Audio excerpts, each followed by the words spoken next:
c'est celle qui me ressemblait le plus, c'est celle que moi personnellement je voulais le plus.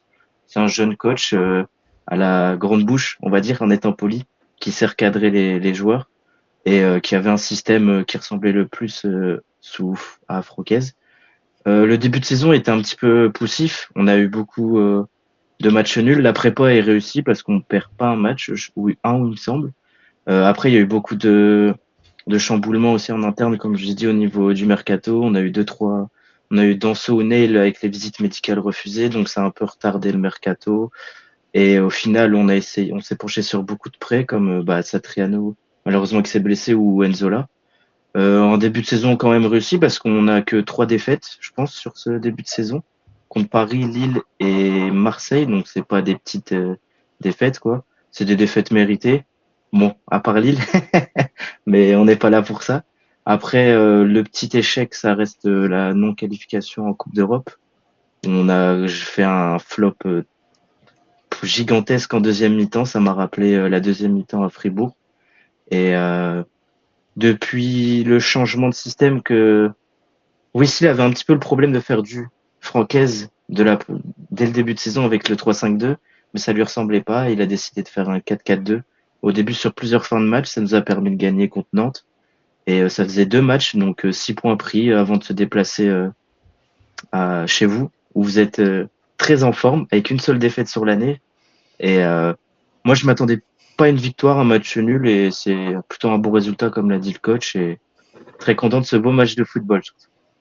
Ouais, après le début de saison, donc forcément, on vous attendait, on va dire, pas avec confiance, mais en se disant que l'équipe à domicile était capable de tout. Tu l'as dit sur l'année 2024, c'est qu'une seule défaite face à Monaco en début de saison. La GIA, enfin, oui, l'équipe a fait du stade une vraie forteresse. Et c'est vrai que sur ce match-là, on y reviendra, mais sur le match nul, il y a pas scandale. Pour finir la petite mise en contexte, Non. la petite mise en contexte, est-ce que, pardon, tu peux nous parler un petit peu de la compo lensoise? Qui sont les principaux absents? Tu as parlé de Satriano blessé. Est-ce qu'il y a des revenants de blessures ou de suspensions? On a Machado qui est revenu de suspension, mais niveau des blessures, c'est les mêmes. On a Satriano, Aguilar qui est aussi blessé pendant un petit moment. Et tous nos attaquants maintenant, à part Enzola, on avait que Enzola et Labo Lascari. Malheureusement, on perd Labo Lascari sur ce match, mais on est sur le groupe basique depuis le début de saison, avec un seul vrai attaquant. Mais on construit et le jeu est plutôt intéressant, je trouve. Qu'on se débrouille pas mal avec ce nouveau système et j'ai hâte de voir la suite. Ouais, ce nouveau système, on peut en parler brièvement. Qu'est-ce que, selon toi, a poussé Will Steele à se réinventer, entre guillemets? Il avait pris les bases de Hez en essayant d'y mettre un petit peu sa patte en début de saison. Là, vraiment, il y a eu un changement de format. On est passé sur un Ouais. 4-4-2, 4-2-3-1. Qu'est-ce qui a vraiment poussé Will Steele à changer de système, de schéma? Pour moi, c'est parce que avec le 3-5-2, il rajoutait encore plus d'intensité que sous Francaise et souvent nos deuxièmes mi-temps, elles étaient pas réussies ou alors à la 60e, on était quasiment cramé, on avait beaucoup de difficultés à aller au bout. Puis la finition aussi, on a loupé pas mal. Je pense sur nos expecting goals depuis le début de saison, j'ai pas trop vérifié, mais on avait beaucoup de loupés et finalement, à chaque fois sur les fins de match, il passait en 4-4-2 et on revenait au score. Par exemple, contre Marseille, on revient 2-2 avant le but annulé. Contre Nantes, on perd 2-1, on gagne 3-2. En 5 minutes, on arrive à renverser. Puis on s'est dit, pourquoi pas le faire sur 90 minutes. Maintenant, on a toujours le souci de finir les matchs. Je pense que l'intensité est très élevée et qu'au final, sur les fins de match, c'est compliqué pour tout le monde. Ouais, puis en plus, tu l'as dit, ça a été un mercato compliqué pour Will Steele, pour Lens. Will Steele qui a sûrement dû faire avec des moyens restreints pour mettre les joueurs qu'il avait envie au poste important. Donc c'est vrai que c'est un début de saison plutôt, enfin même largement correct pour Lens. Là, je regarde le classement brièvement après cette 15e journée. Septième, juste devant la GIA, mais surtout à 3 petits points de la 4e place. Lille, il y a rien de fait. Et tu l'as dit, 3 défaites contre des gros, voire très gros de Ligue 1. Donc honnêtement, c'est un début de saison carrément honnête pour le Racing Club de Lens. Parlons un petit peu de la JOCR. Sur la compo de samedi soir, pas grand-chose à dire, mis à part l'absence notable quand même d'Ahmed Junior Traoré. et Paul Joly qui revient au poste de piston droit à la place de Hoover, Théo. Ouais, on parlait justement de Traoré. Apparemment, c'était un peu grave quand même. Ce serait une rechute de la. C'était quoi déjà son virus? Palude. Ouais, Paludisme, je palu. crois. Ce serait une rechute du palu. Donc, pas fou. J'espère qu'il va revenir. Normalement, il devrait revenir après la trêve. Et il y a le changement aussi de Over avec Joly. Donc, Joly qui le remplace. Donc, pour un peu de turnover. Et ouais, bah, pareil, hein, ça, on en parlera plus tard. Mais il y avait un peu de changement à ce niveau-là. Et on a vu une équipe qui se battait bien sans Traoré. Alors que c'est vraiment le joueur principal en ce moment. Ouais, ouais, c'est vrai, on y reviendra, mais on a quand même réussi à se créer quelques occasions. Sur la compo de samedi soir, toi, Lyconnais, finalement, est-ce que c'est plutôt logique quand la compo sort, il n'y a pas de grosse surprise, on va dire? Non, non, pour moi, c'est logique qu'Over soit remplacé par Joly. C'est logique, parce qu'Over, sur ses dernières sorties, c'était pas incroyable non plus. Après, le reste, bah, c'est sûr que la blessure de. Enfin, pas la blessure, mais l'absence de Traoré. Et je suis content, on en reparlera peut-être un peu plus tard, mais je suis content parce que même sans Traoré, qui est quand même notre joueur plus depuis le début de saison, on va pas se mentir, c'est le joueur le plus décisif. Mais même sans lui, je trouve qu'on a fait un match courageux et on s'en est bien sorti offensivement, même, pardon, sans notre meilleur joueur Mm. Ouais, ouais, c'est vrai que, enfin, moi personnellement, j'avais quand même cette crainte au début du match de me dire comment est-ce que les attaques vont se dérouler. Alors oui, Perrin avait cette volonté, cette faculté à faire le jeu aussi, mais c'est vrai que quand on voit l'absence d'Ahmed Junior Traoré, qui est vraiment notre créateur, notre élément clé offensif sur ce début de saison, forcément, c'est inquiétant, surtout qu'il est remplacé numériquement, on va dire, par Ado Onaiwu, qui est pas du tout pour le coup un créateur. Finalement, on s'en est plutôt bien sorti, on y reviendra. Parlons pour commencer de la performance collective lensoise. Ce passage en 4-4-2 avec positionnement de Labo Lascari justement sur le côté, son homonyme de l'autre côté, Zarouri. Et puis, est-ce que c'est plutôt un 4-4-2 ou un 4-2-3-1, Rémi, avec Fulgini? Est-ce qu'on peut dire que ce soit un soutien de l'attaquant, un 10, un 9? Et comment toi tu caractériserais le rôle de Fulgini et comment tu as trouvé la performance collective du Racing Club de Lens samedi soir? Bah, c'est dans la continuité des deux précédents matchs, hein. Le 4-4-2 il fonctionne super bien, je trouve. Ça permet de libérer Fulgini parce que depuis l'année dernière, il y avait beaucoup de mal, beaucoup de difficultés, à part en Coupe d'Europe. Ce 4-4-2, ça l'a libéré, je le trouve plus en 10 quand même. Et le seul défaut que je trouve à cette compo, c'est de mettre Zaroury à gauche, ça le limite un petit peu dans sa création, je trouve. Je le verrais plus peut-être à la place de Fulgini ou autre, mais dans tactiquement, on a été très bon, je trouve. Encore un petit peu, on s'est fait quand même peur, je trouve. Même sur les deux buts, le placement de Samba, je l'ai pas trouvé super parce que bah, sur le coup franc, il est magnifique, mais je trouve qu'il est pas très bien placé. Il pouvait peut-être aller la chercher parce que c'est sur, bah, il a fait rentrer quand même. Et puis le deuxième but, il est pas très bien placé non plus. Mais sinon, c'est la continuité des bonnes choses qu'on a vues depuis deux trois matchs. Ouais, on en parlait en préambule, ce positionnement, enfin cette concurrence, on va dire, à trois avec Thomasson, Diouf euh, et puis, Nail, et puis Naïl El Ainaoui, oui. Nail. Qu'est-ce qui fait que Thomasson accepte justement, Thomasson, on sait, c'est plutôt un 10 on va dire, de formation, même si avec l'âge, il a tendance à reculer un petit peu en 8. Là, j'ai trouvé un milieu vraiment très équilibré, avec pourtant deux joueurs même El Ainaoui, qui a plus ce profil récupérateur box-to-box, mais qui vraiment, s'il a des libertés, peut aussi vouloir se projeter. Là, j'ai trouvé un bel équilibre et vous avez vraiment enfin, ils ont vraiment tenu la baraque au milieu de terrain. Pourtant, Thomasson, il n'a pas des grosses qualités de récupérateur ou physique à la base. Mais honnêtement, j'ai vraiment bien aimé l'équilibre du milieu. Ouais, bah franchement, depuis le début de saison, Thomasson, il est transformé et c'est vraiment plaisant à regarder. Il va chercher chaque duel, il met une intensité folle, même si des fois il va se louper sur un contrôle ou sur une interception, bah il va pas regarder par terre, il va continuer. Déjà avec la saison de Diouf aussi, l'association, il a été vraiment sympa. Pour moi, la saison de Diouf, elle est un petit peu sous-cotée. Des fois, de temps en temps, je vois des gens qui en parlent mal, pas beaucoup, mais parce qu'il n'a pas les stats avec, mais dans la création de jeu, il lui manque peut-être seulement la finition. Mais par contre, l'association avec Neil depuis deux matchs, je pense, ou juste ce match-là, j'ai trouvé bah, incroyable parce que c'est, comme je disais, c'est homogène. Ça permet à Thomasson d'avancer et Neil va aller reculer et inversement, une fois sur deux, ça peut changer. les deux peuvent créer comme peuvent récupérer les ballons. Et franchement, c'était super plaisant à regarder. J'espère qu'on la reverra dimanche en Coupe de France, cette association. Ouais, c'est vrai que dimanche en Coupe de France, on ne l'a pas dit, mais vous affrontez le Paris Saint-Germain. Tirage très très Avec, difficile pour le premier tour de Coupe de avec, France, en tout cas le premier tour où les équipes de Ligue 1 rentrent. Donc ça va pas être un match facile. J'en profite pour souhaiter la bienvenue à tous ceux qui arrivent au compte-gouttes dans le chat. N'hésitez pas à poser vos questions. Euh, côté AGIA, commençons avec toi, Liconé, si tu veux bien.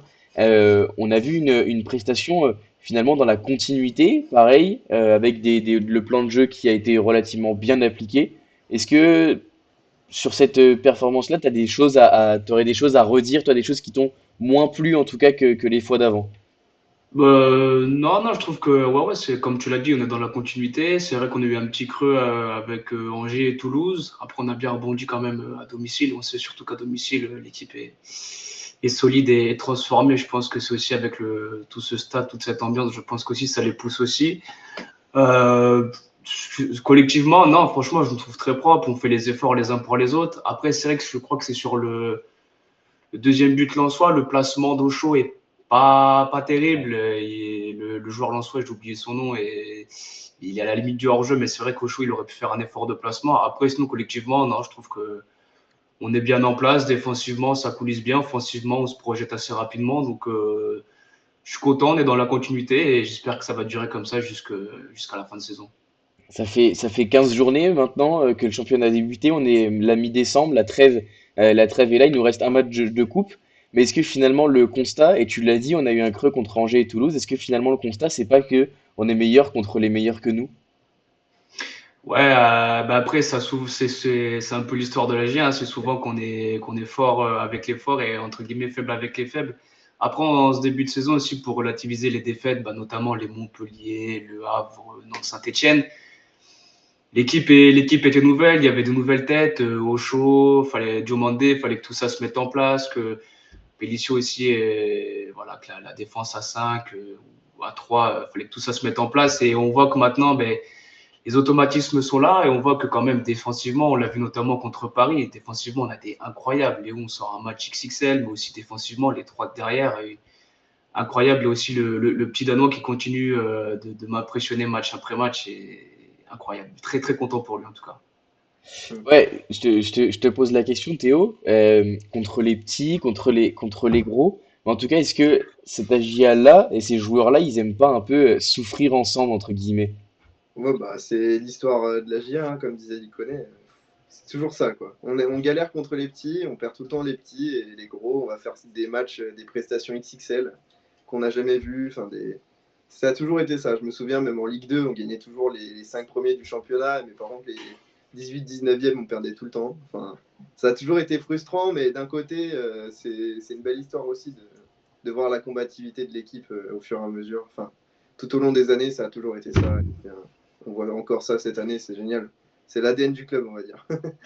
Ouais, c'est vrai que c'est l'ADN et je sais plus qui le disait dans le chat il y a quelques émissions, mais c'est vrai que dans le chat ça disait notamment que cette équipe-là, encore cette saison, elle n'a pas suffisamment de qualité pour que le bloc équipe et le groupe s'arrêtent de jouer et qu'on s'en remette à certains joueurs.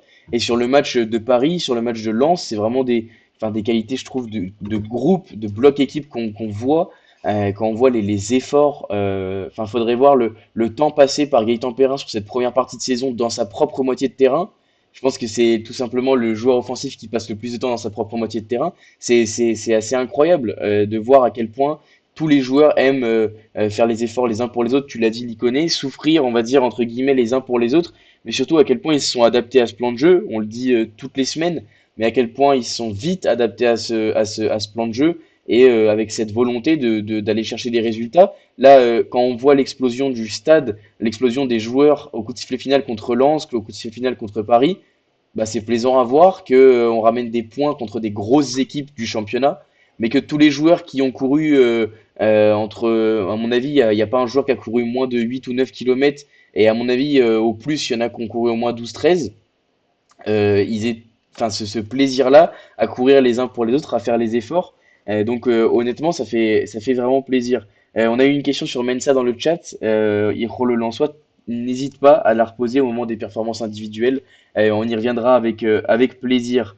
Mais c'est vrai que vous parlez du bloc équipe et c'est vraiment important. C'est vraiment ce qu'il faut retenir sur ce match-là, je trouve. Il n'y a pas d'individualité qui ressort particulièrement. Et finalement, ce plan de jeu qui est très très bien respecté avec une qualité de transition et de contre-attaque qui se... Voilà, là on marque sur des coups de pied arrêtés, mais on a quand même vu les quelques situations qu'on a eues dans le jeu, c'était sur des situations plutôt de contre-attaque, même si effectivement l'absence d'Ahmed Junior Traoré, elle peut être inquiétante, mais me vient une question en tête, Liconé, si tu veux bien la prendre.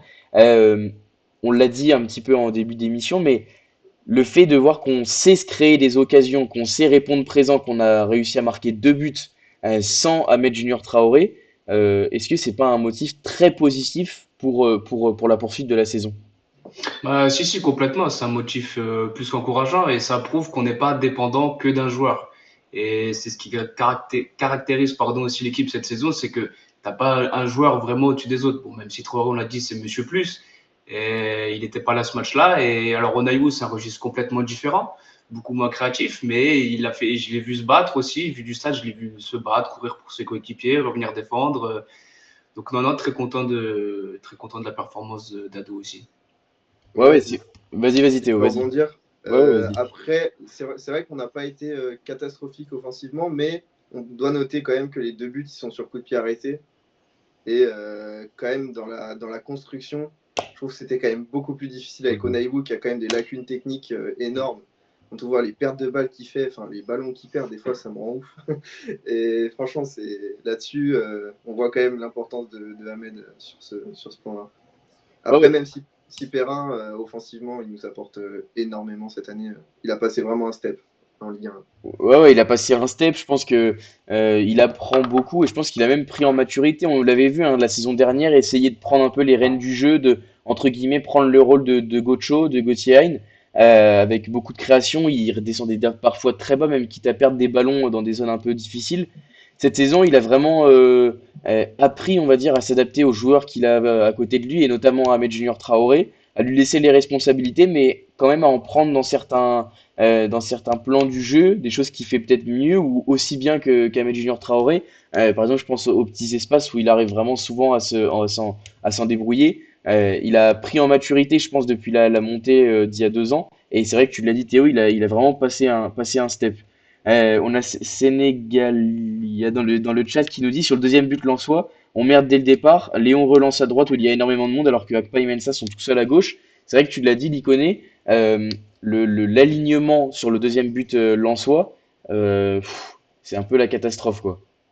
Ouais, ouais, c'est compliqué. Après, ça arrive. Hein. Lens, ça reste quand même une très belle équipe de cette Liga. Donc, c'est normal que par moment, on ait des petits temps faibles. Et bon, là, malheureusement, ça nous a porté préjudice, même si on ramène le point du nul.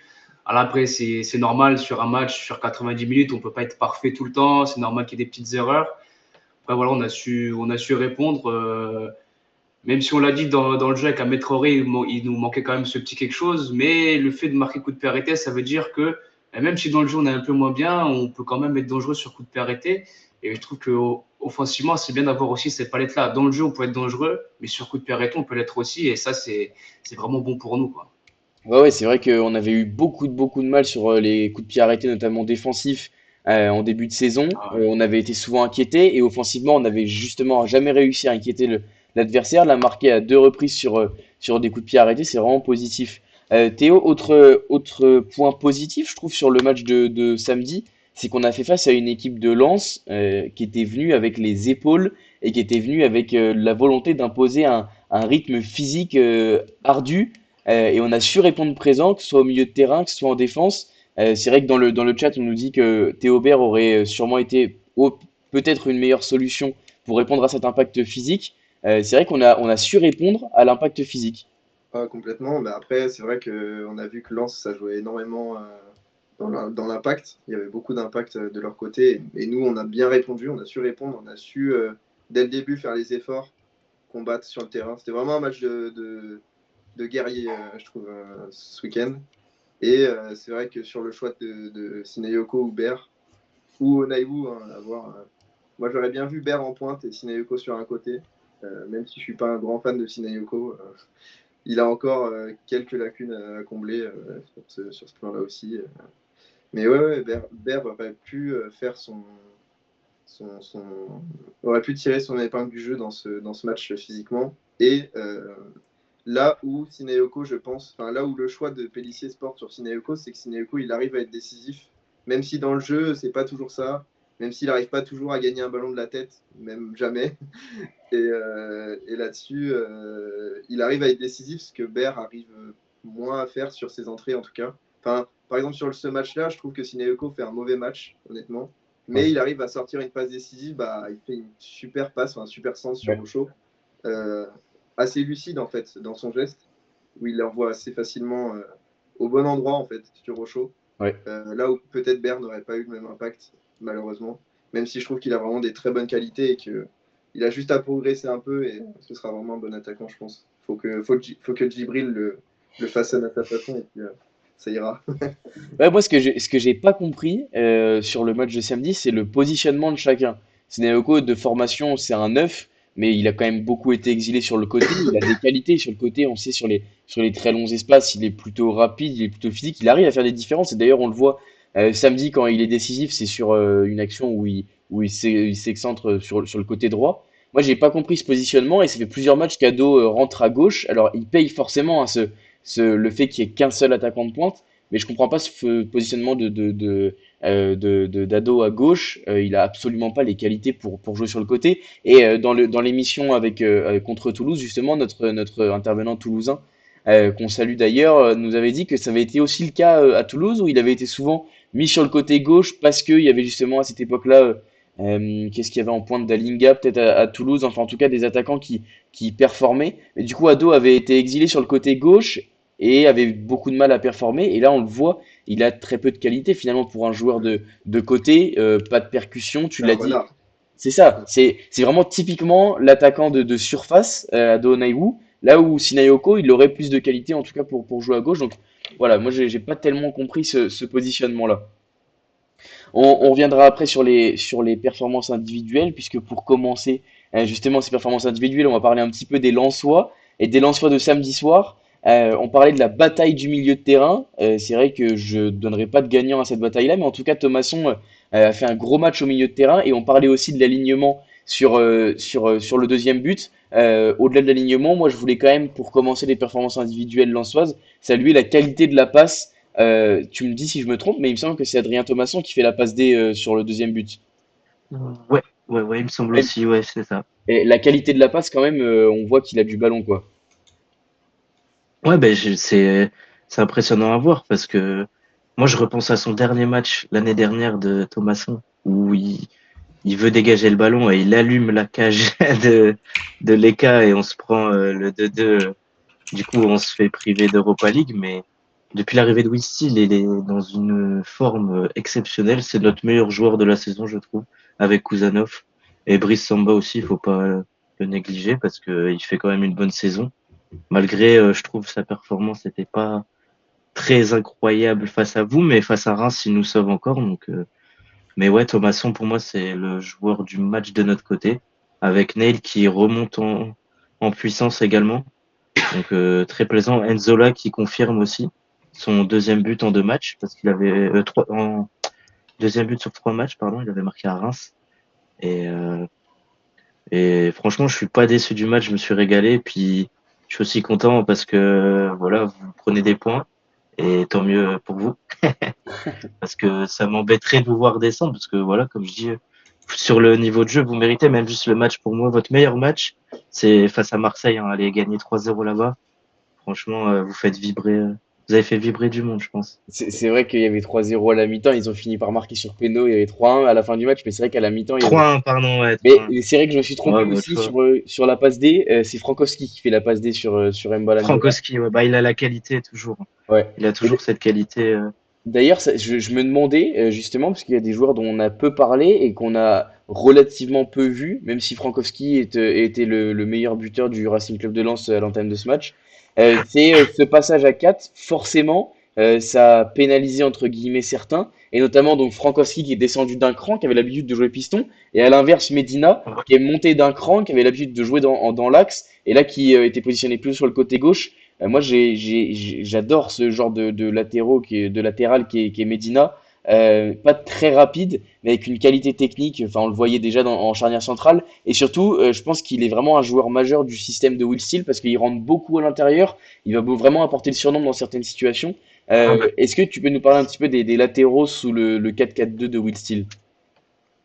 Bah, Medina, c'est déjà quand il était en 3-5-2, il aimait beaucoup aller de l'avant, il prenait le ballon, il cassait de plus en plus de lignes et l'avoir mis à gauche, c'est aussi une bonne solution parce que il aime bien casser des lignes, il aime bien aller tenter, même s'il va faire l'erreur et on va se prendre un but, on en a déjà pris par le passé, on en reprendra, mais c'est un joueur qui tente et qui va pas se le cacher, et donc il permet d'acquérir plus de, ouais, comme je dis, casser les lignes.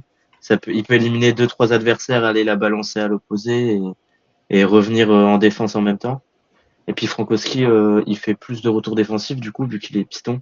Avant, c'était quand même le plus défensif. Par exemple, je pense à l'époque avec Klose, c'était lui qui revenait le plus en défense parce que Klose c'était pas trop en défensif.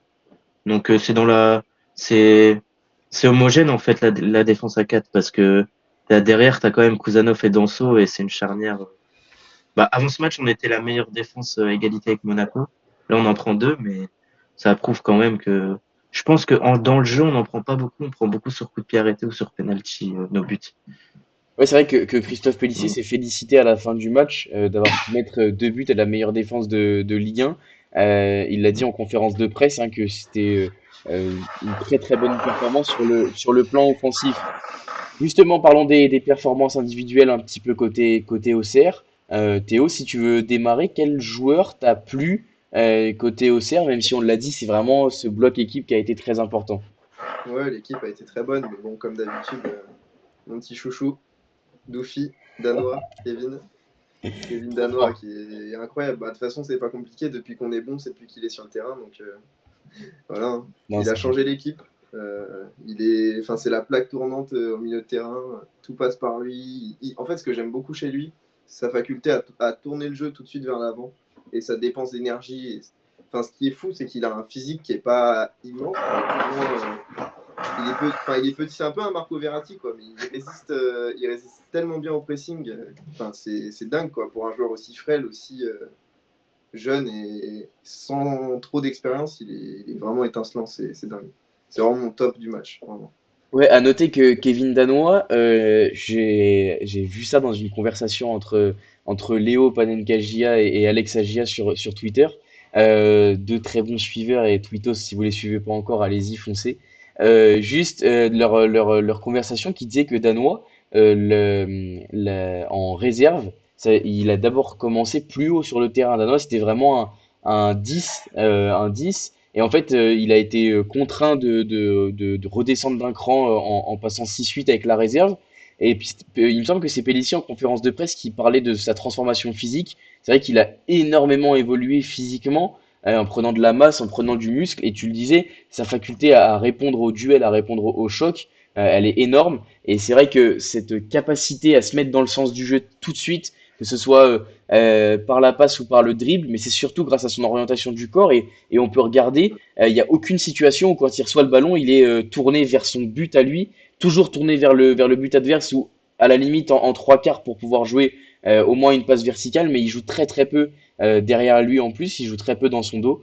Donc vraiment, c'est la très très bonne révélation. Et heureusement, parce que quand on voit les joueurs qui rentrent au milieu de terrain, eh ben, ça aurait été compliqué de Ouais. résister, de résister. Lycone, si tu veux nous parler un petit peu des performances individuelles côté OCR, des joueurs qui t'ont plu sur le match de samedi?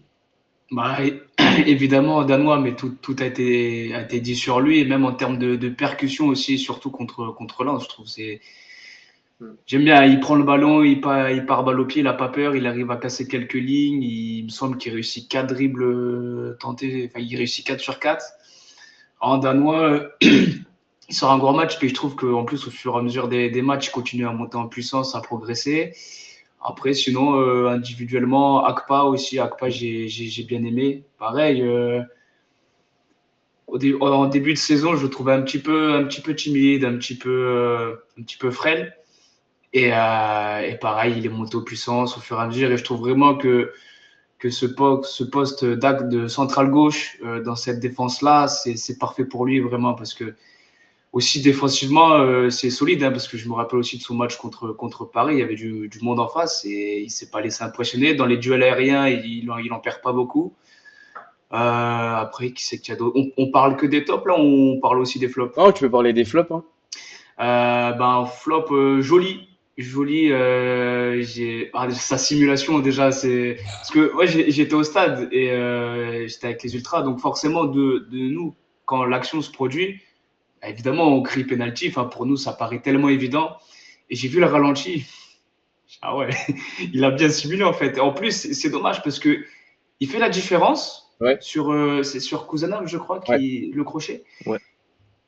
Et après, je sais pas pourquoi il simule, il plonge par terre et c'est dommage parce que derrière, on avait une très très belle opportunité et même, je sais pas, je vous dis, en plus, là, il avait l'opportunité d'être titulaire parce qu'il s'était fait un petit peu chipper la place par Over. Pellissier le remet titulaire et je suis un peu déçu de sa performance. Onaïwo aussi, mais on l'a dit, c'est pas son poste, être déporté sur un côté. On se rappelle la saison dernière en Ligue 2, là où il était le plus efficace, c'est quand il était en pointe, quoi. C'est voilà, Sinayoko aussi, j'ai un petit peu déçu, mais en fait, dans le jeu, on l'a dit, hein, Sinayoko, c'est pas flamboyant, mais il a toujours ce moment où il arrive à être décisif. Contre Marseille, il profite de la boulette de Brassier.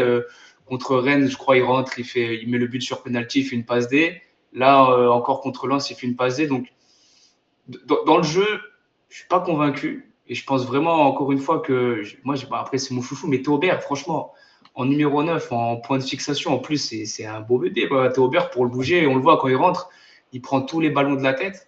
Donc, c'est vrai que j'aimerais bien voir un peu plus Théobert et Sina ouais, plus sur un côté.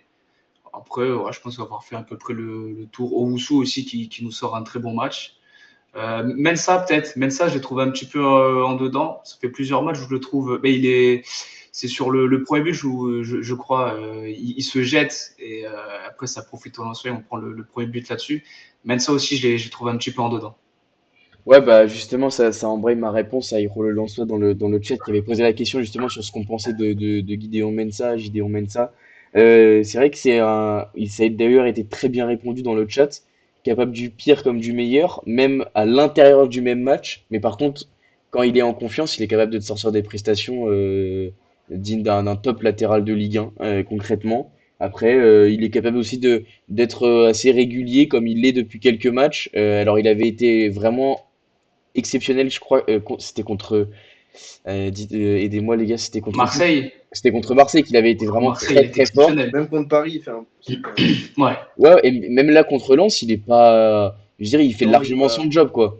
Son erreur, elle est un peu. Enfin, il n'y a pas de chance, honnêtement. Non, c'est clair. Sur le premier but, Il se jette un peu, ouais. Il se ouais, il jette se un peu, jette. mais il Mais touche c'est. la balle, il aurait pu la Ouais. prendre Oui, oui, je suis très d'accord avec souvent toi. dans ce genre de situation. Ouais, je suis d'accord, elle rebondit sur son pied, etc. C'est pas facile. Moi, je voulais quand même revenir sur un truc que tu as dit, Liconé, c'était Akpa.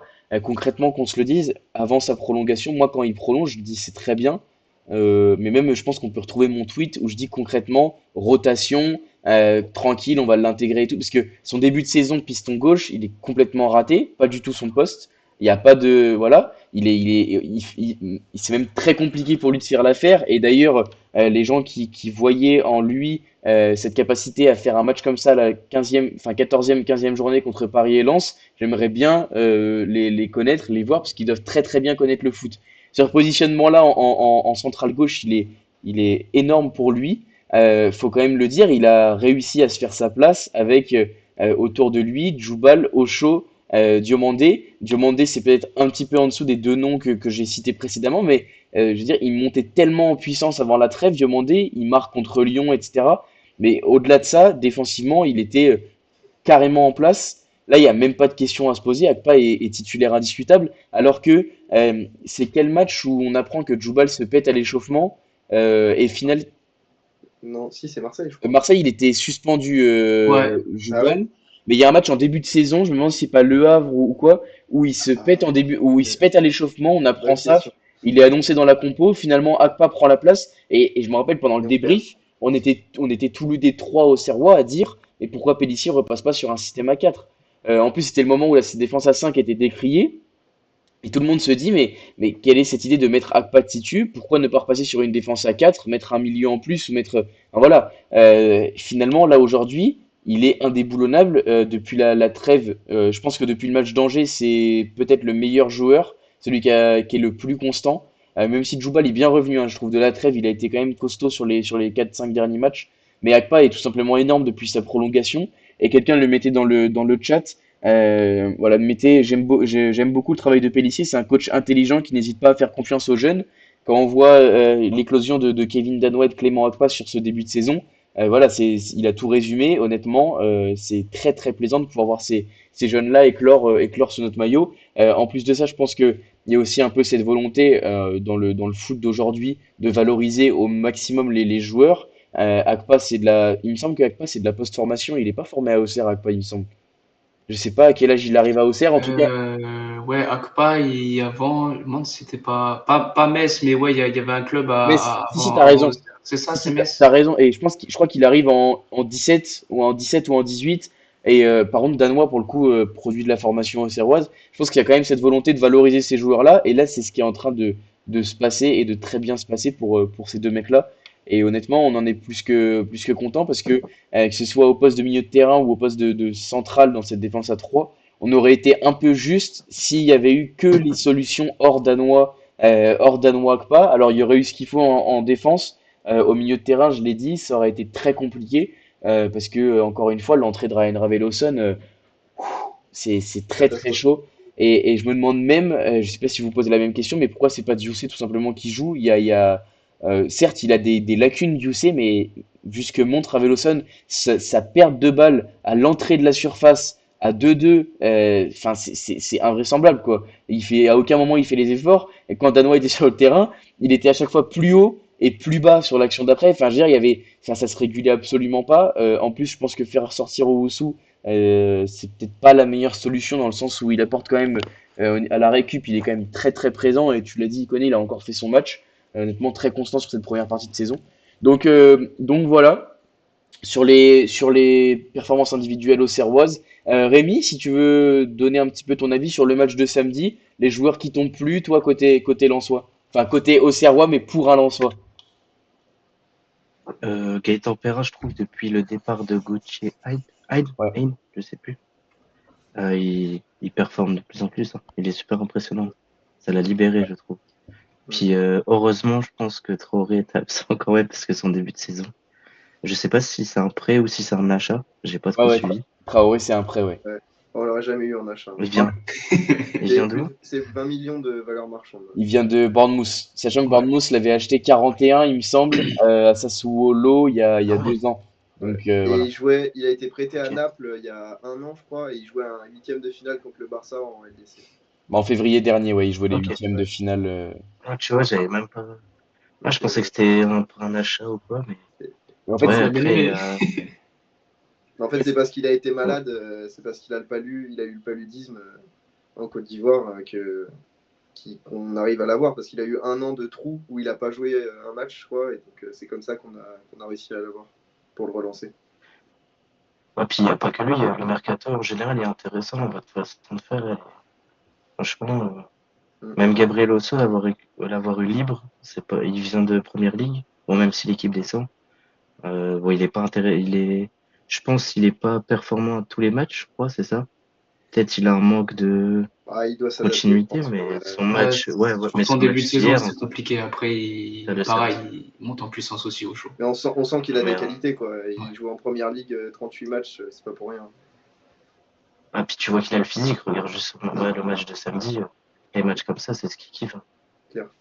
ouais, ouais, non, non, honnêtement, au show, c'est pareil, une belle montée en puissance. Et je pense que la concurrence lui fait aussi du bien. Et je pense que ça leur fait du bien à tous de savoir que derrière, il y a Sinali Diomandé, je pense, qui tape à la porte et qu'à la moindre occasion, il est prêt à sauter dessus pour venir jouer, pour venir prendre une place dans le 11. Donc, je pense que ça leur fait du bien à tous. Parce que je le disais, Djoubal, mais depuis la trêve, Honnêtement, il est assez impérial, notamment dans les airs, mais il est très costaud. Et même d'ailleurs, enfin, voilà, après, concurrence ou pas, je suis pas dans la tête du staff, mais Ryan Raveloson, son meilleur poste, c'est en défenseur central dans une défense à 3. Donc peut-être même qu'il y a cette éventualité d'un cinquième décès qui vient mettre encore un peu Et, plus de concurrence. et justement, Raveloson, ce qui est fou, c'est que quand il rentre au milieu de terrain, il est catastrophique. On dirait qu'il n'a pas envie d'être là. Mais quand il a fait son match face à Marseille, titulaire en défense centrale, il était excellent, quoi. Ah Enfin, ouais. il a fait un match énorme. C'est fou le contraste qu'il y a entre ses entrées où il est vraiment invisible, voire catastrophique, et il nous fait perdre des points, enfin, il fait perdre des balles hyper importantes devant la Ouais. surface. Et le match qu'il a fait à Marseille, c'était fou, quoi. Ouais, c'est vrai que ce match à Marseille, et d'ailleurs, je serais pas surpris, on y reviendra fin janvier, mais je serais pas surpris qu'il soit dans le même cas, on va dire, que Pelnard. Alors, pas tout à fait la même situation, mais qui cherche un peu à voir ce qui se fait ailleurs, voir ce qui est possible. C'était Euh, déjà le cas hein, lors des derniers mercato. Ouais, ouais, ouais, je pense que c'est. Voilà, je pense que Raveloson, il a aussi cette volonté d'aller voir ailleurs. Et c'est un mec qui aura des opportunités. Hein, j'ai pas de. Enfin, voilà, je pense qu'il y aura pas de souci avec ça. Il aura des opportunités. Après, faut voir. On sait ce qu'on perd, on sait pas ce qu'on gagne. Ça, on y verra. On verra ça à la fin du mercato.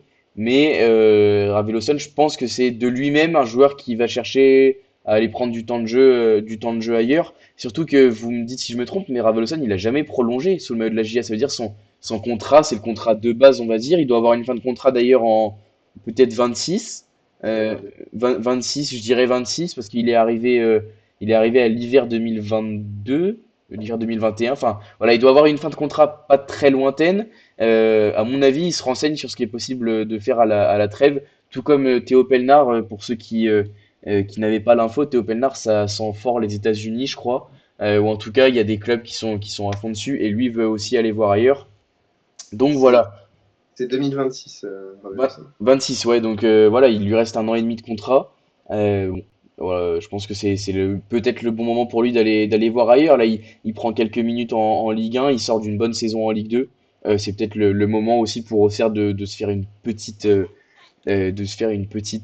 enveloppe, on va dire. Euh, Messieurs, je crois qu'on a déjà pas mal parlé hein, sur les performances collectives, individuelles. On va pouvoir passer au top flop. Je sais pas lequel de vous veut démarrer, le top flop pour Rémi notamment, mais aussi pour Théo et Liconé. Ça peut être un joueur, mais ça peut aussi être n'importe quoi autour du match, un fait de jeu, le parquage, l'ambiance dans le stade ou n'importe quoi autour de ce match-là. Tant qu'il y a un rapport avec ce match, messieurs, je sais pas lequel de vous veut démarrer. Et s'il y en a un qui a directement son top flop dans sa tête, euh, Moi, j'ai mon flop, j'ai juste mon flop, c'est l'entrée de d'Acosta, qui est atroce. Franchement, on comprend pas ce qui lui arrive. Il a une nonchalance sur le terrain ou même sur la finition. On sait pas ce qui lui arrive alors que je pense à sa saison il y a 2 ans, incroyable. Même l'année dernière, il arrivait à faire quelque chose. Là, en fait, il sait pas être dans la continuité. Il peut te faire 2 bons matchs comme 5 mauvais matchs. Donc, c'est mon flop ouais, côté Lensois, mais sinon, en plus, c'est vrai que juste pour rebondir, si tu veux réfléchir un tout petit peu sur ton top, pour rebondir sur Pereira da Costa, moi, vraiment, je trouve, enfin, c'est vraiment un joueur que j'affectionne, belle qualité technique et tout. moi Et aussi. c'est peut-être la saison, avec ce passage en 4-2-3-1, où il aurait pu avoir un rôle qui lui correspond le plus, on va dire. Alors, certes, avec Francaise, il y avait un 9 et deux 10, mais les 10 étaient quand même, avaient tendance un petit peu à s'excentrer, on va dire. Là, avec ce 10 vraiment dans le cœur du jeu, avec beaucoup de liberté comme là, Fulgini. Enfin, je sais pas ce que t'en penses, Rémi, mais je pense que c'est vraiment le poste qui pourrait le mieux lui correspondre. Bah oui, après, je trouve que l'année dernière, quand il l'a remis dans le 11, ça a permis de lancer la saison de Wai. C'est un duo qui fonctionnait plutôt bien. Mais là, est-ce qu'il est tout seul? Je pense pas, parce qu'Enzola, c'est quand même un joueur qui sait se créer de l'espace et prendre la profondeur, même si c'est pas le plus rapide possible. Mais non, je sais pas, il est pas constant et c'est très dommage parce que bah, c'est un joueur de la formation, on en a plus beaucoup. Donc on espère qu'il se relancera, mais bon, ça fait quand même 2 ans qu'on dit ça. Et il paraît qu'il y a des rumeurs pour un départ aux États-Unis. Je sais pas si ça s'est confirmé ou quoi, mais on verra. En tout cas, est-ce qu'il a saisi sa chance? Je pense pas. Peut-être en Coupe de France aussi dimanche s'il fait tourner. On verra, mais ça sent la fin quand même, je pense, si ça continue comme ça. En tout cas, Malheureusement. un petit prêt de 6 mois au Auxerre, moi je dis pas non. Voilà, je le dis. Bah, moi, franchement, c'est triste, hein. C'est triste parce que c'est un joueur talentueux, hein. Mais je sais pas, il fait des entrées compliquées en ce moment. Ouais. Après, c'est aussi une histoire de confiance, parce qu'il faudra relancer la machine. Tu parles en Coupe de France, une bonne performance en Coupe de France, ça peut le relancer très vite. On le sait, ça Bah peut ouais, aller très vite. on n'a rien à perdre, de toute façon, on joue Paris. Oui, c'est vrai que Donc autant tout donner. c'est vrai. Si tu sors, c'est pas grave, tu perds contre Paris. C'est vrai, de toute façon, tu perds contre Paris. C'est un peu dommage de sortir si tôt, mais dans tous les cas, en plus, est-ce que c'est au parc ou est-ce que c'est à Non, Bollard? ça a Bollard, donc c'est pour Ouais, ça qu'il y a plus de chances. ok. Bon, ce sera Aller déjà chercher les tirs au but, ce serait bien, mais bon. ouais, ce serait déjà Même là, on va pas les mettre comme les dernières. ce serait déjà une bonne chose. Pour ton top, Rémi, si tu l'as, Bah, en vrai, il y a le but le coup franc. Franchement, le coup franc de Perrin. Même moi, qui c'était contre moi, j'étais en mode, ah ouais. J'étais dans le vestiaire avec des potes, on avait match de basket, on a regardé le coup franc, on a fait, ah ouais, ok, pardon. Mais sinon, le match de Thomasson, la continuité, le milieu, et puis, ouais, la, l'intensité du match, tactiquement et physiquement. ouais, ouais, c'est vrai qu'il y avait beaucoup d'intensité. Et d'ailleurs, c'était Stina, je crois, au sifflet, qui a vraiment eu la volonté de laisser jouer. Ça plaisait pas trop apparemment à Pélissier. Mais vraiment, cette volonté de laisser jouer, j'ai trouvé ça plutôt pas mal pour le spectacle et la fluidité du match, même si il y a deux, trois Ça fois fait du bien. où. Ouais, ça fait du bien, mais il y a quand même deux, trois fois des deux côtés où ça aurait pu siffler. Mais effectivement, il y a pas eu de casse ou quoi que ce soit. Donc c'est vrai que ça fait du bien pour la fluidité du match. Messieurs, Théo, Liconé, je sais pas lequel de vous veut continuer après ces belles paroles de Rémi. Allez, je vais y aller. Allez, vas-y. Côté top, non, bah côté Lensois, quand même, Enzola, on n'en a pas trop parlé non plus. J'ai trouvé qu'il était vraiment excellent face à nous, hein. Vraiment, pour moi, c'est le top du match côté Lensois, puis ça reste un match nul, donc l'équipe lensoise a quand même été vraiment bonne aussi. Enfin, il y avait vraiment deux bonnes équipes qui se sont affrontées. Et ouais, Nzola, c'est un peu ce qui nous manquerait, quoi, un attaquant, ce qu'on rêverait que Ber soit. Et non, il nous a vraiment fait mal. Ça a vraiment été l'attaquant le plus dangereux côté Lensois. Et ouais, c'est mon top de la rencontre. Ouais, Enzola, c'est un peu le Alexandre Mendy de la Ligue 2, mais enfin, avec tout un peu en plus, quoi. Dans le profil, c'est ça, mais il a tout en plus, quoi. Enfin, je le Mais trouve. Vas-y, vas-y, Rémi. c'est une montée en puissance. Franchement, il a une montée en puissance. Son début de saison, il était déjà correct, je trouve, dans le jeu. Mais depuis qu'il a ouvert son compteur, c'est un prêt. On a une option Il vient d'achat et d'où? si ça continue comme ça, j'espère qu'on le gardera et qu'on saura la Fiorentina. Mais il a Ouais, pas c'est joué l'année dernière, c'est pour ça, je pense ça y est. Ouais. on l'a eu en prêt. Là-bas, chez eux, ils disaient que c'était pas un bon joueur ou quoi, mais franchement, moi, je le trouve incroyable. Même physiquement, il est impressionnant. Ouais. Il arrive à quand même aller vite, je trouve, pour sa taille et tout ça. Mais allez, si on peut vraiment l'aligner avec un joueur rapide, un prêt de 6 mois de je sais pas qui, même Orban, mais je le prends. Mais juste un joueur rapide pour voir, parce que en duo, ce serait incroyable, je pense. Ouais, Parce ouais, c'est qu'il vrai. des fois, il est trop tout seul devant. C'est vrai que ça peut être un attaquant qui fonctionne bien avec un joueur qui lui tourne autour, mais pas profil Fulgini, parce que Fulgini lui tourne autour, mais plutôt reculé, avec un joueur qui lui tourne autour, mais plutôt Plus qui va ouais, c'est un voilà, créateur, ouais. voilà, c'est à prendre la profondeur. Euh, Est-ce que tu as dit un top, Théo? Un J'ai pas flop, dit de flop. un flop, pardon. J'ai pas dit de flop. Comme ça, je dirais quand même Onaïwu qui a pas. Ouais, Enfin, en fait, le choix de Pélissier de mettre Onaïwu à gauche ouais, ouais, je suis et d'accord. en pointe et de pas mettre Ber, que j'aurais bien aimé voir titulaire dans ce match. Pour moi, c'est ça le flop. Ouais, ouais, je suis d'accord. Liconé, ton top flop? Mais je vais commencer par les flops. Bah, les flops, on l'a déjà dit, hein, mais Joli Onaïou, Joli, vraiment la simulation que j'ai fait ralenti, ça m'a rendu fou, hein. Et je pense qu'il a eu peur en fait. Ouais, Ouais, c'est possible, ouais, Après, mais le Kuzanov qui retire son pied au dernier moment, c'est ouais. impressionnant aussi, hein. Parce Mm. que franchement, je sais pas si vous C'est avez un vu le réflexe, hein. ralenti, mais Ouais, il arrive à retirer. la vitesse, Parce que sinon, il y a peine tous les Ah ouais, il y jours. a Péno, ouais. à la vitesse à laquelle il arrive, avoir la lucidité de retirer son pied au dernier Ça va vite, moment, hein. Ouais. c'est incroyable. Et je pense Parce que, qu'au début, je vois il siffle. J'étais en mode, bon, il n'y a rien, il le touche pas, j'avais peur qu'il le siffle. Mais c'est vrai Mais que super impressionnant. c'est vrai que Joly, je pense qu'il a eu un peu cette parce que même après, une fois que le penalty a été annulé, il a parlé avec Samba et enfin vraiment, il expliquait enfin, il expliquait, je sais pas, il y avait contact. Alors là, c'est un peu de la mauvaise foi, mais je pense que vraiment, il a flippé. Il est arrivé à une telle vitesse et Kouzanov, je pense qu'il est quand même impressionnant quand tu l'as en face de toi, qu'il arrive à 30 Ouais, ouais, km/h. ouais. Je pense Ouais, que il a c'est été très très fort. impressionnant et je pense qu'il Puis a il a un une tête, peu. Mm. il a jamais souri. Donc voilà. Et pour ton top, l'Ikoné? Top, ben, danois et danois Akpa. Voilà. Et l'ambiance aussi. Mm. J'en profite pour en parler parce à part un seul match, je crois que c'était contre Brest, mais parce que c'était un match à vendredi à 17 ou 19 heures. Enfin bref, Ouais. l'horaire était pas ouf. Mais sinon, à part ça, à domicile, c'est guichet fermé à chaque fois. Il y a une belle ambiance à chaque fois.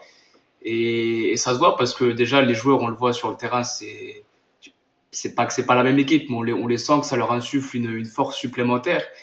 Et si on prend le classement à domicile, il suffit de regarder. Hein, on voit que ça les aide vachement parce qu'à domicile, si je dis pas de bêtises, on est deuxième, hein, c'est ça? Deux? Ah putain.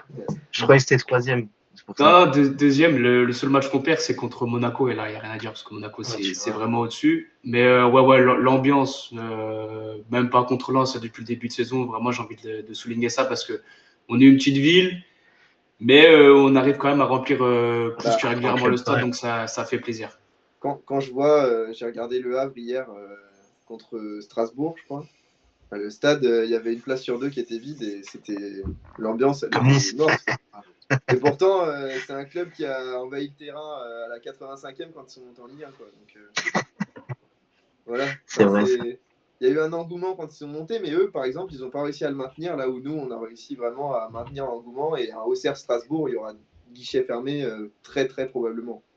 Ouais, Après, vous avez toujours été un grand club quand même. Je veux dire, genre, que ce soit en ouais. Ligue 2, je me souviens, les matchs contre nous en Ligue 2, ça était quand même rempli. Ouais, alors Oui, si tu veux, je peux te montrer des photos d'une période de Ouais, non, Ligue je 2. sais qu'il y avait une période où c'était compliqué en Ligue 2, je me souviens. Parce que nous, on était aussi en Ligue 2 et je me souviens que c'était dur et pour vous.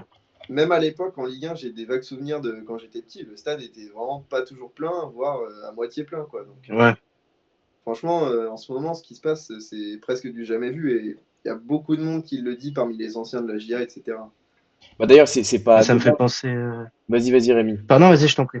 Ça me fait penser à notre première saison en Ligue 1. Bon, il y avait le Covid, mais l'engouement, il était pareil. Quand on est revenu, on tapait Marseille, on tapait Paris en ouverture. Et on avait encore avec des joueurs pas très connus, beaucoup de joueurs encore de Ligue 2. Donc, ça me fait penser à notre première saison en retour et peut-être dans Ça 3 ans, la continue, hein. LDC, on sait pas, hein. Ouais.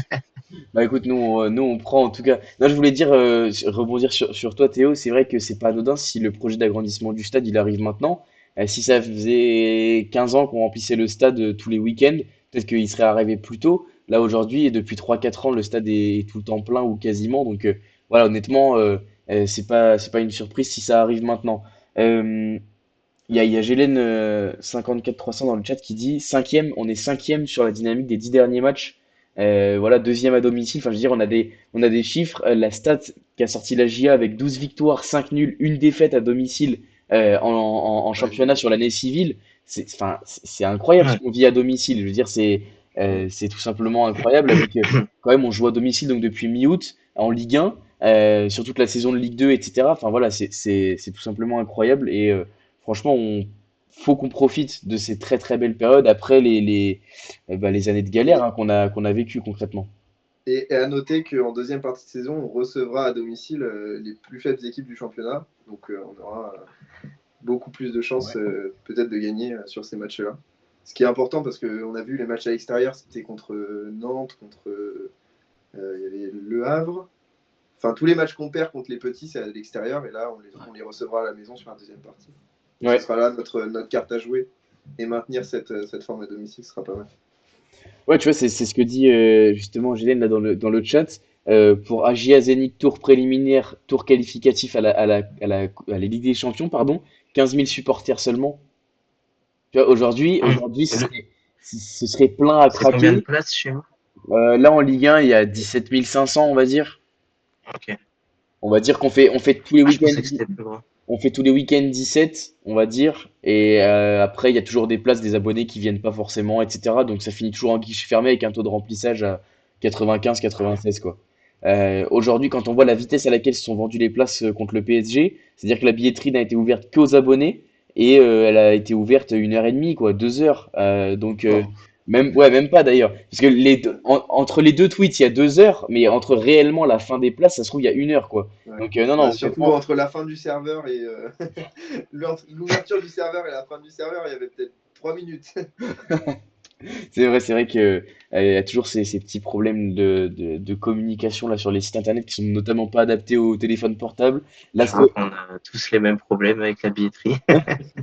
la sono dans le stade. Ah, Ouais, Ouais, un peu ouais. pareil, ouais. Non, ça va, nous, ça s'est amélioré quand même. La sono, nous, c'est bah, Mais, quand t'as une tribune qui Côté entend, l'autre n'entend pas. Leclerc. Voilà. Côté Leclerc, c'est chaud. Donc voilà, et juste je voulais revenir sur contre Strasbourg, il y aura sûrement guichet fermé, mais même là sur le match contre Dunkerque, les places ouvrent demain au grand public. Et moi j'ai pris mes places ce matin. Honnêtement, il y a déjà plus beaucoup de places, hein. Il y a beaucoup de places qui se sont vendues. Pourtant, 22 décembre, alors certes, il y a sûrement des gens qui seront en vacances, mais on est quand même à 2-3 jours des fêtes de Noël. Un dimanche à 14h45, enfin, ça fait vraiment plaisir. On va sûrement faire un 15 000 encore. Donc voilà, ça fait très c'est un plaisir sacré de. affiche en plus. C'est vrai qu'en plus, ça va être un match plaisant, puisque. Dunkerque sont très intéressants aussi. Et en plus, on a la chance, puisque enfin, moi, je pensais que c'était toujours Et le un plus. passif aussi. Je pensais que c'était toujours le plus petit qui recevait, mais finalement, là, c'est nous qui recevons la Ligue 2. Donc, s'il y a un de vous trois qui a la règle exacte, je Je crois que crois. En c'est. gros, je crois que c'est le premier tiré là, à domicile, je pense, c'est ça, un truc comme ça. Il me semble que c'est sur les clubs pas pro que ça joue à domicile. Je suis Si pas on avait sûr. tiré une N3, on se serait déplacé.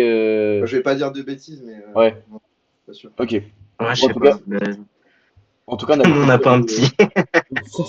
Sérieux, vous avez pas un petit. Mais en tout cas, nous, on a le plaisir d'avoir un match en plus à domicile. Bah, d'ailleurs, comme toi, Rémi, comme les Ouais. Lensois. Donc, c'est quand même un plaisir à quelques jours des fêtes de Noël. Ça fait plaisir. On passera en tout cas la trêve et les fêtes de fin d'année à la 8e position. Avant que je donne mon top flop, voilà. Alors, j'ai la règle. C'est 4e division. Donc, à partir de 2 divisions d'écart, c'est le plus petit qui Ok, reçoit. Et c'est la 4e division, donc la N2, c'est forcément la N2 qui reçoit. ok. Voilà. 3 niveaux d'écart, 2 niveaux d'écart. En tout cas, voilà, c'est entre les divisions Ok. d'écart. Donc nous, Bon, vu ça qu'il n'y a va. rien avec Dunkerque, enfin, qu'il n'y a qu'une division d'écart, je pense qu'effectivement, ça a été le premier tiré au cerf. Voilà. Avant que je donne mon top flop, n'hésitez pas dans le chat. Je vois que vous êtes encore nombreux. Ça fait plaisir, en tout cas, de voir aussi que l'émission vous plaît toujours autant. À mettre votre prono, pour l'instant, prono dans le chat. Mettez votre prono pour la réception de Dunkerque, hein. On a fait qu'à faire la réception de Dunkerque, puisqu'il y aura émission la semaine prochaine, normalement pour débriefer le match de Dunkerque. Donc mettez votre prono dans le chat pour la réception de Dunkerque et le match.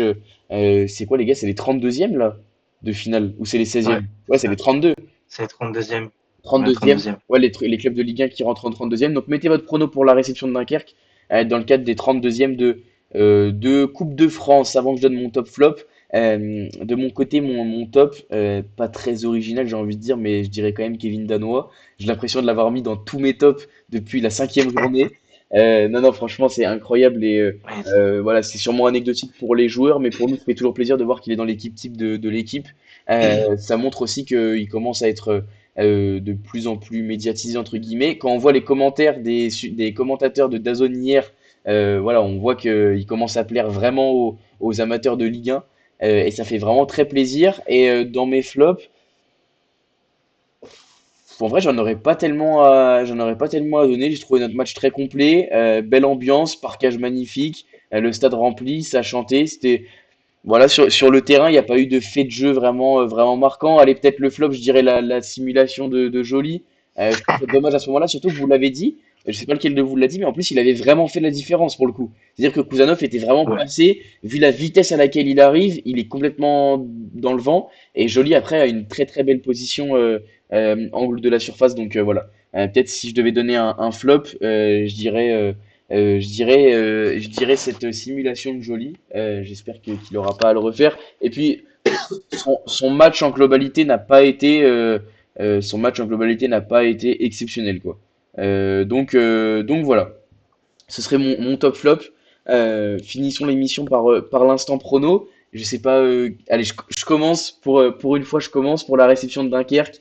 Je dirais qu'on va faire tourner un petit peu, qu'on va donner du temps de jeu. Enfin, en fait, il faut donner du temps de jeu à ceux qui jouent moins.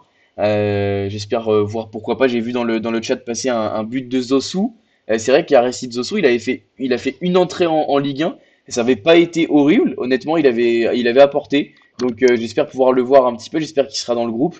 Après faire jouer des joueurs un peu plus qui jouent moins comme je sais pas comme Eros Madi, comme Théo Baer même, Flo Hayé, voilà, on espère qu'il y a des mecs comme ça qui pourront jouer, qui pourront prendre du temps de jeu.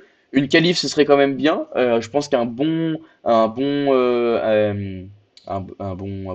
parcours pardon en Coupe de France ce serait vraiment pas mal cette saison pour accompagner le championnat. Après, faut pas non plus se mettre en difficulté, on va dire, pour la Coupe de France. Mais là, voilà, c'est un tour qui va être intéressant puisqu'on Dunkerque qui est dans les très très hauts du classement de Ligue 2. Donc ça va encore en plus être un match plaisant.